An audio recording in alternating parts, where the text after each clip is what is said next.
Bon, eh bien, nous allons peut-être lancer les hostilités, si le micro marche. Oui. Très bien. Donc, Vos Excellences les ambassadrices et les ambassadeurs, Mesdames et Messieurs les membres des délégations diplomatiques, Messieurs les officiers généraux, Messieurs les officiers supérieurs, Mesdames et Messieurs, je vous remercie de votre présence aujourd'hui. Je remercie l'institution des Invalides et le musée de l'armée de nous accueillir en ce lieu chargé de symboles. Je m'excuse de me présenter dans cet état. Je me suis blessé la semaine dernière, mais je me sens une certaine légitimité de prendre la main et d'ouvrir en tant qu'invalide momentané les débats en ce lieu aujourd'hui.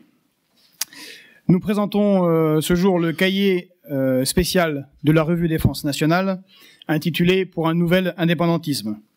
C'est le fruit de travaux et d'un débat ouvert par Jean-Luc Mélenchon, ici présent, sur les questions de défense et de géostratégie. Ce débat a été ouvert lors de la dernière présidentielle, donc en 2012. Il a été continué depuis. Il a pris la forme, il y a 2 ans, d'une journée défense. Cela montre notre engagement sur ces thématiques, nos réflexions sur les questions géostratégiques et de défense. Donc ce n'est pas le fait d'une pensée fugace, tout aussitôt oubliée, un passage obligé de la campagne présidentielle, comme c'est le cas pour beaucoup, et donc pris à la légère. Nous considérons ces sujets comme cruciaux pour la France.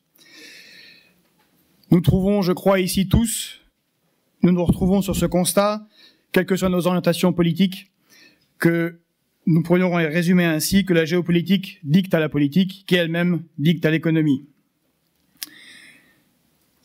Nous avons donc voulu initier un débat avec des membres de l'institution militaire, des experts en géopolitique, des spécialistes des questions de défense et de stratégie, non nécessairement proches de nos idées politiques.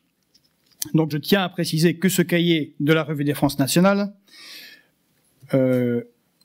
intitulé « Pour un nouvel indépendantisme », thèse que présentera M. Jean-Luc Mélenchon un peu plus tard, n'est pas une forme de soutien politique, mais un espace de débat entre spécialistes qui nous rapproche sur l'attention à l'intérêt supérieur de la France et les moyens que nous devons lui accorder.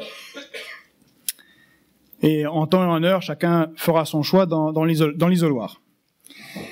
Donc je remercie les participants à ces travaux dans toute leur diversité. Madame Chloé Morel, ici présente, l'amiral Jean Dufour, le général Vincent Desportes, le général Pierre-Dominique Dornano, l'amiral Claude Gaucheran, messieurs Benoît Billan, Pascal Boniface, Éric Chassin, messieurs Dominique Flachat, Laurent Henninger, Jean-Charles Ourcade, messieurs Jean-Philippe Imarijon, Alain Jox et Yann Le Polotec. Ce cahier reprend les principaux apports de la journée défense, augmentés par 2 années de réflexion et de mûrissement.